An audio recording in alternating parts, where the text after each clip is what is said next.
अगर मैं कहूं कि नेताजी सुभाष चंद्र बोस और सरदार वल्लभ भाई पटेल के बीच संबंधों में तनाव था, तो मैं पूरी तरह से गलत नहीं कहूंगा।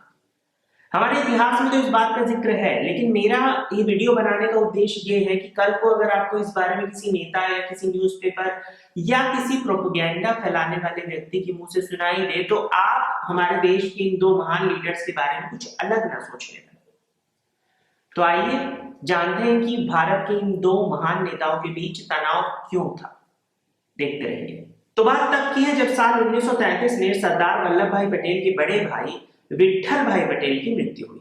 जब विट्ठल भाई स्विट्जरलैंड में अपनी आखिरी सांसें ले रहे थे, तो सुभाष चंद्र बोस जी ने उनकी बीमारी के दौरान उनकी देखभाल की। अब अपनी वसीयत में विट्ठल भाई पटेल ने नेताजी के नाम अपनी संपत्ति का 3/4 हिस्सा कर दिया, जिससे उस धन का, उस संपत्ति का इस्तेमाल भारत देश के बाहर भारत के प्रचार के कार्य के लिए हो सके। अब सरदार पटेल इस वसीयत की प्रामाणिकता पर सवाल उठाते हैं कि इस वसीयत की सच्चाई क्या है, और शुरू होती है एक लंबी कानूनी लड़ाई, जिसका अंत होता है सरदार पटेल की जीत के साथ। यानी वसीयत की जो संपत्ति थी वो विट्ठल भाई पटेल के परिजनों को मिल जाती है। अब इसके 5 साल बाद आते हैं, तो जब गांधी जी ने कांग्रेस के अध्यक्ष के पद के लिए नेताजी के नाम का प्रस्ताव दिया, तो सरदार पटेल ने इस बात का विरोध किया। गांधी जी ने उनकी आपत्ति को खारिज कर दिया और नेताजी कांग्रेस के अध्यक्ष बने। लेकिन 1939 में जब सुभाष चंद्र बोस ने दूसरा कार्यकाल चाहा, तो सरदार पटेल ने फिर से उनका विरोध किया। एक सार्वजनिक बयान में सरदार जी ने नेताजी से कहा कि अगर वो दोबारा से अध्यक्ष बन भी जाते हैं, तो उनकी जो नीतियां हैं वर्किंग कमेटी उसका निरीक्षण करेगी, और यदि आवश्यकता हुई तो उन नीतियों को वीटो भी करेगी, यानी उन्हें रिजेक्ट भी करेगी। यानी साफ था कि दोनों में मतभेद तो थे, उद्देश्य एक ही था, देश हित, देश का भला चाहना, देश को आजाद करना, लेकिन वैचारिक मतभेद थे। साल 1937 में पटेल जी चाहते थे कि चुनी हुई कांग्रेस सरकारें अपने पद पर बनी रहे, जबकि नेताजी चाहते थे कि सभी कांग्रेस मंत्रालयों को हटा दिया जाए और अंग्रेजी राज का विरोध किया जाए, जो पटेल जी के मुताबिक एक बहुत ज्यादा सही कदम नहीं था। जब नेताजी ने दोबारा कांग्रेस मेंबर्स को वापस से अपने चुनाव पर समर्थन करने के लिए कहा, तो पटेल जी को यह बात सही नहीं लगी। उन्होंने डॉक्टर राजेंद्र प्रसाद से इस बारे में बात भी की।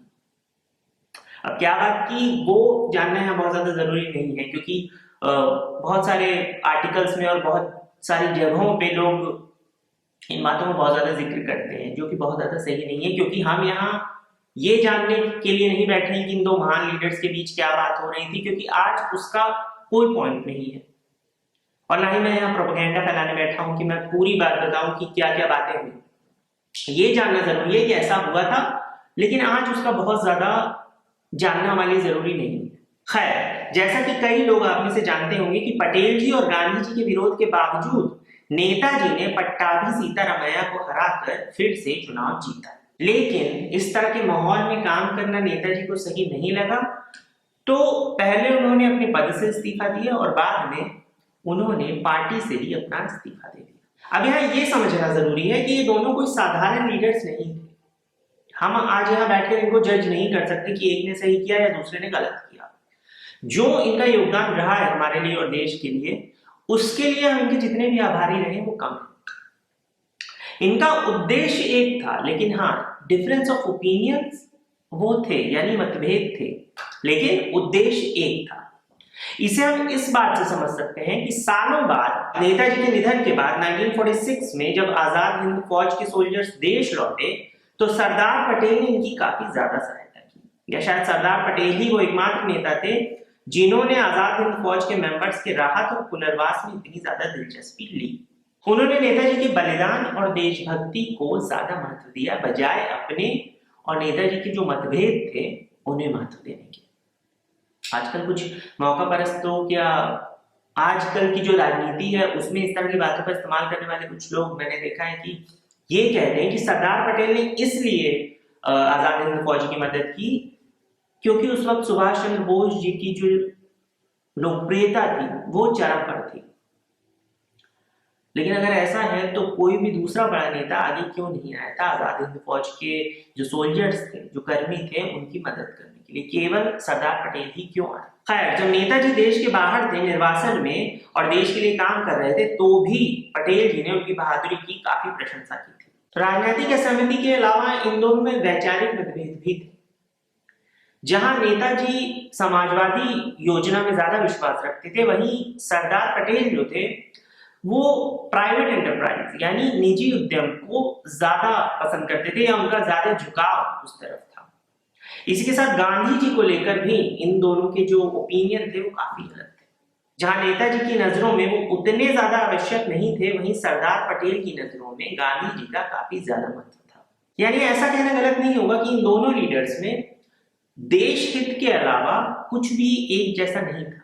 आजकल घर बैठकर बड़े बड़े इतिहासकारों या लेखकों के लिए इन चीजों के बारे में लिखना बहुत आसान है, लेकिन इन दोनों महान लीडर्स की बराबरी करना असंभव है। किसी एक पॉलिटिकल पार्टी को फायदा दिलाने के लिए, उनका सपोर्ट करने के लिए इस तरह की चीजों को आजकल मैं देख रहा हूं कि कुछ लेखक या बड़े इतिहासकार ज्यादा तूल दे रहे हैं, और इन बातों का आम लोगों पर कोई गलत असर ना पड़े, केवल और केवल इसलिए मैं आज का वीडियो बना रहा हूं।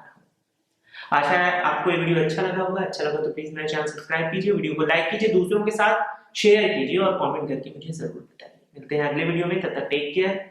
जय हिंद। इतिहास जिंदाबाद।